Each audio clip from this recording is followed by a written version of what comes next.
तो बच्चों इस वीडियो में डिस्कस करेंगे class 7 subject Hindi annual exam 2025-26 morning shift के कंप्लीट पेपर के सॉल्यूशन को। इवनिंग शिफ्ट वाले बच्चे अच्छे से प्रैक्टिस कर लेंगे, ठीक है। तो सीधा जाओ क्वेश्चन पर।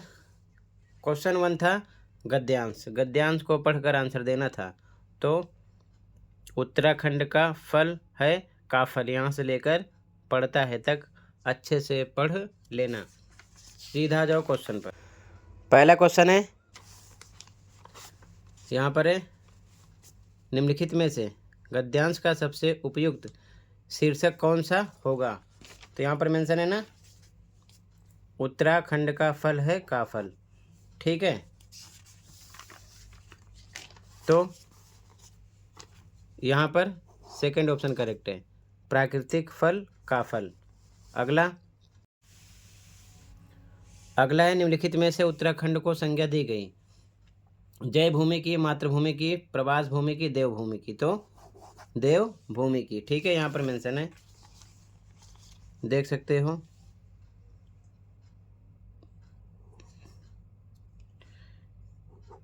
ठीक है, देवभूमि की यहाँ पर देख सकते हो, ठीक है। आगे देखो अगला क्वेश्चन, उगने के आधार पर उत्तराखंड के काफल और अन्य फलों में क्या अंतर है। तो आंसर क्या लिखोगे, ध्यान से देखो।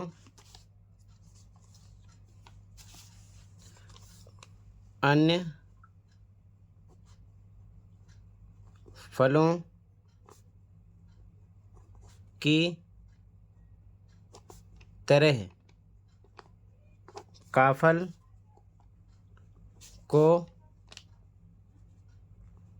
उगाया नहीं जाता, यही अंतर है, बाकी सबको उगाया जाता है, ठीक है। आगे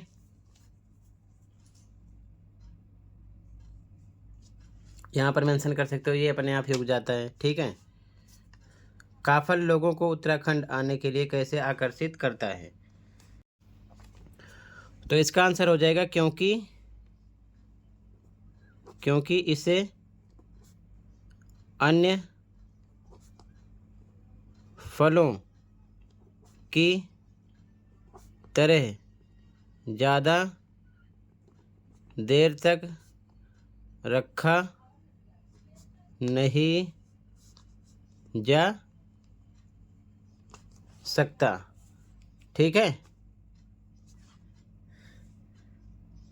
ये पॉइंट हो जाएगा इसका आंसर। और साथ में लिख सकते हो कि इसे अन्य फलों की तरह दूर दूर तक पहुंचाया नहीं जा सकता, ठीक है। इसे खाने के लिए खुद ही देवभूमि आना पड़ता है। इसके अंतर्गत यहाँ पर आप और भी लिख सकते हो, ये लाइनें जो मैं बोल रहा हूँ, ठीक है। अगला क्वेश्चन काव्यांश है, पढ़कर आंसर देना है। तो पहला क्वेश्चन है, कविता में पक्षी ने अपने संसार को सबसे पहले किस रूप में देखा। तो घोंसले के, शाखों के, आसमान के, अंडे के। तो अंडे के, ठीक है। यहाँ पर मेंशन है, सबसे पहले मेरा घर का अंडे जैसा था आकार, ठीक है। आगे ध्यान से देखो, जब मैं आसमान में उड़ी दूर तक पंख पसार का क्या अर्थ है। तो पहला ऑप्शन है नए अवसरों को छोड़ना, दूसरा सीमित दायरे में रहना, तीसरा कठिनाई का सामना करना, चौथा नई ऊंचाइयों का अनुभव। तो नई ऊंचाइयों का अनुभव है। अगला काव्यांश के अनुसार पक्षी का अंडे से शुरू हुआ सफ़र आगे चलकर अंत में किस स्थान तक पहुंचता है। तो इसका आंसर क्या लिखोगे, इसका आंसर हो जाएगा आपका अंडे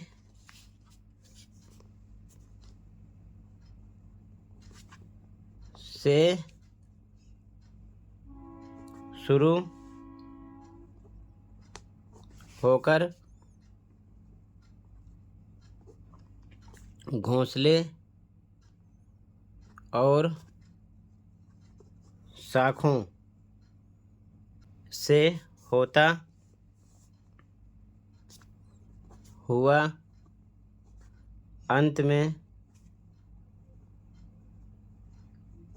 आसमान तक पहुंचता है।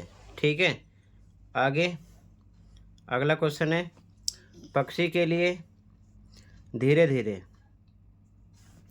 संसार का दायरा क्यों बदलने लगा?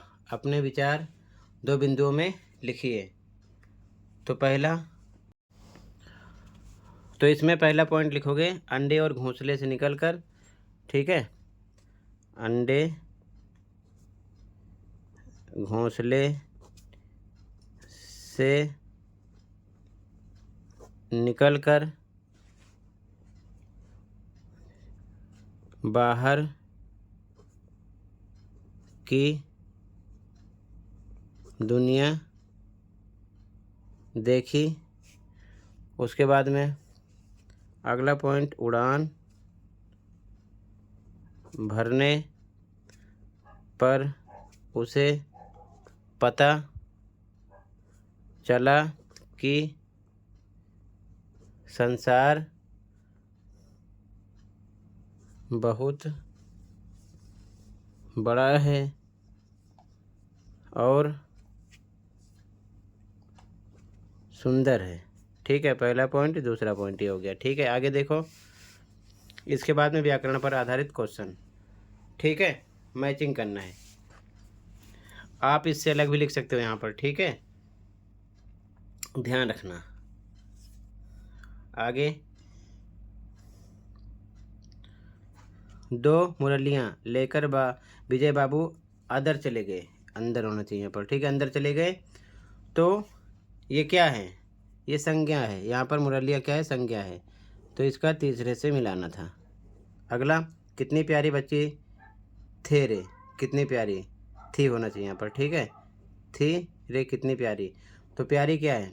विशेषता बता रहा है, विशेषण है। ठीक है, पहले से ये हो जाएगा। जब मैं हिमालय के कंधे पर चढ़ा, मैं, ये क्या है? सर्वनाम है, दूसरे से। इसका दूसरे से मैचिंग करोगे। ठीक है, आगे, बे उपसर्ग लगाकर एक नया शब्द बनाना है। ठीक है, तो बेकार हो गया, बेरंग हो गया, बेदर्द हो गया। ठीक है, कोई सा भी। नीलकंठ वाला वाक्यांश के लिए एक शब्द तो हो जाएगा नील कंठ। ठीक है, अगला, सखी शब्द का बहुवचन तो क्या हो जाएगा? सखियाँ। ठीक है, अगला, 9 प्लस आगंतुक को जोड़ना है तो क्या हो जाएगा? नवागंतुक। ठीक है, आगे देखो ध्यान से। अगला है सौभाग्यवती शब्द में प्रत्यय। प्रत्यय पीछे होता है तो पीछे क्या आ गया? वती। ठीक है, आगे देखो, अगला क्वेश्चन है, शीत शब्द का प्रचलित हिंदी रूप क्या है? तो शीत ऐसे लिखा जाएगा। ठीक है, अगला, यहाँ पर विराम चिन्ह लगाना है। वीर कुंवर सिंह स्वतंत्रता संग्राम के सेनानी थे तो पूर्ण विराम के निशान ऐसे लगाना था। ठीक है, फिर आगे गद्यांश मिलेगा। गद्यांश को पढ़कर आंसर देना होगा। गद्यांश को अच्छे से आप पढ़ लेना। सीधा जाओ क्वेश्चन पर। ठीक है, पहला क्वेश्चन है, कुंवर सिंह का जन्म किस स्थान पर हुआ था? तो पढ़ोगे तो पता चलेगा, जगदीशपुर। ठीक है, यहाँ पर सेकंड करेक्ट है, जगदीशपुर। अगला, गद्यांश में साहबजादा सिंह की पहचान बयां बताई गई है। ठीक है, तो क्या बताई गई है? क्या थे? जमींदार थे। ठीक है, आगे अगला क्वेश्चन है, कुंवर सिंह की प्रारंभिक देखभाल ठीक से क्यों नहीं हो पाई? तो पिता पारिवारिक उलझनों में फंसे थे। ठीक है, भी करेक्ट है यहाँ पर आपका। अगला क्वेश्चन देखो ध्यान से, कुंवर सिंह की पढ़ाई लिखाई की व्यवस्था कब संभव हुई? तो पिता के जगदीशपुर लौटने पर। ठीक है, थर्ड करेक्ट है। आगे देखो ध्यान से, अगला क्वेश्चन। ठीक है, 2 करने थे। मिठाई वाले का चरित्र चित्रण करते हुए किन्हीं 2 विशेषताओं का उल्लेख कीजिए। तो पहला, बच्चों के प्रति उसका असीम स्नेह। ठीक है। दूसरा सकारात्मक सकारात्मक खोजने की आदत, खोजने की आदत। और भी लिख सकते हो। नंबर 3 विनम्र। ठीक है। नंबर 4 मृदुभाषी यानी मीठा बोलने वाला। ठीक है। आगे आश्रम का अनुमानित व्यय पाठ के आधार पर गांधी जी के व्यक्तित्व से मिलने वाली कोई 2 सीख। तो क्या क्या लिखोगे? पहला हो जाएगा सादा जीवन, दूसरा ईमानदारी। ठीक है। अगला लाल ताऊ की कौन सी विशेषता उन्हें बाकी पात्रों से अलग पहचान देती है? पाठ पापा खो गए के आधार पर बताइए। ठीक है। तो नंबर 1 हो जाएगा उसका पढ़ा लिखा होना। नंबर 2 समाज के प्रति जागरूक होना। इससे अलग भी आप लिख सकते हो। ठीक है। आगे अगला क्वेश्चन गद्य पाठ पर आधारित क्वेश्चन आंसर है। ठीक है। पहला आपके विचार से स्थानीय व्यंजनों को फिर से अपनाना और बचाना क्यों आवश्यक है? ठीक है। अब बताओ। तो यहाँ पर इसका आंसर हो जाएगा, ध्यान से देखो।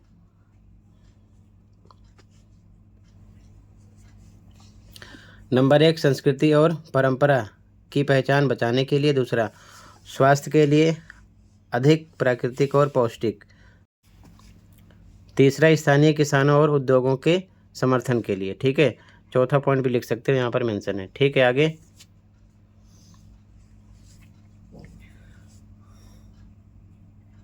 अगला क्वेश्चन है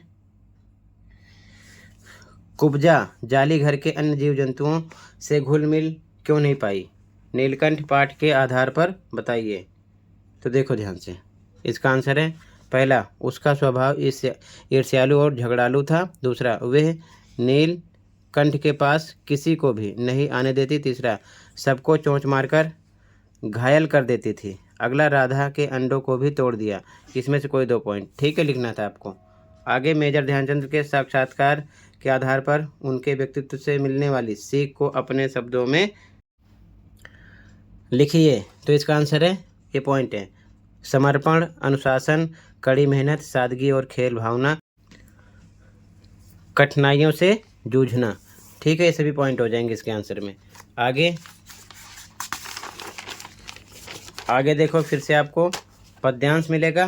पद्यांश को अच्छे से पढ़ लेना। ठीक है। यहीं से आपको आंसर देना है पढ़कर। ठीक है। सीधा क्वेश्चन पे आ जाओ। पहला क्वेश्चन, कविता में पिंजरबद्ध ना गा पाएंगे से क्या अभिप्राय है? यानी क्या मतलब है? तो परतंत्र होने पर प्रसन्नता खोना, फर्स्ट करेक्ट। अगला, कनक तीलियों से टकराकर पुलकित पंख टूट जाएंगे का अर्थ क्या दर्शाता है? तो बंधन से चोट पहुंचना। ठीक है, ये करेक्ट है। अगला, कविता में पक्षी कटुक निबोरी को कनक कटोरी की मैदा से बेहतर क्यों मानते हैं? तो इसका आंसर हो जाएगा स्वतंत्रता के साथ उपलब्ध होना। ठीक है। आगे,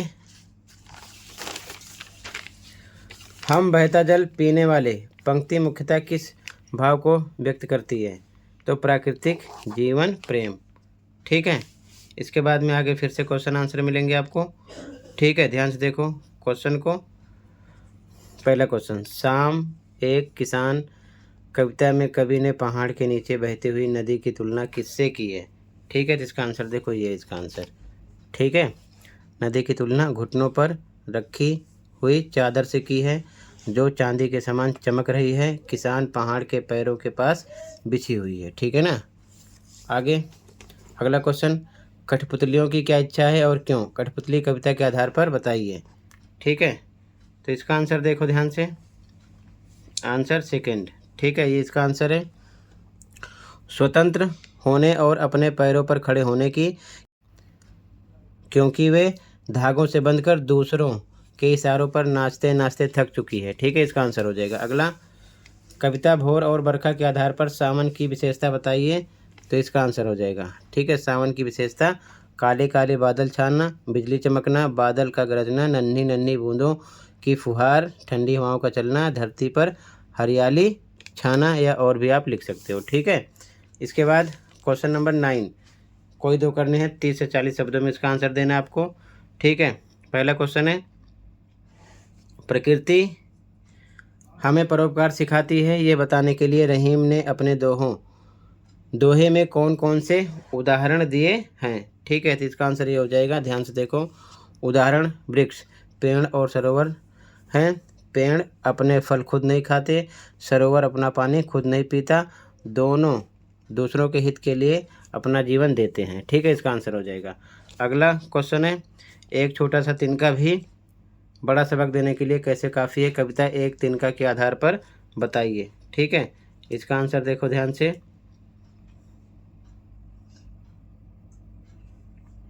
इसका आंसर है ये। ठीक है, कवि की आंख में तिनका गिरते ही वह बेचैन हो उठता है, आंख लाल हो जाती है, जिससे दर्द और असहायता का अनुभव होता है। एक मामूली सी वस्तु भी उसे असहाय बना सकती है, यह एहसास होता है। इस छोटे से अनुभव से उसका पूरा घमंड टूट जाता है। इसका आंसर हो गया, इससे अलग भी आप लिख सकते हो। अगला क्वेश्चन है, हम पंछी उन्मुक्त गगन के कविता के माध्यम से कवि हमें क्या शिक्षा देना चाहते हैं, अपने शब्दों में लिखिए। ठीक है, इसका आंसर देखो, इसका आंसर है, पहला पॉइंट, स्वतंत्रता अनमोल है। दूसरा, परतंत्रता स्वीकारनी नहीं चाहिए। तीसरा, कैद में मिले सुख भी बेकार हैं। चौथा, अपनी मर्जी से जीना ही सच्ची खुशी है। और अलग लाइन भी आप लिख सकते हो। इसका आंसर हो जाएगा। ठीक है, इसके बाद में अगला क्वेश्चन 10, पत्र लिखना था, तो इसे आप अपने आप लिखोगे।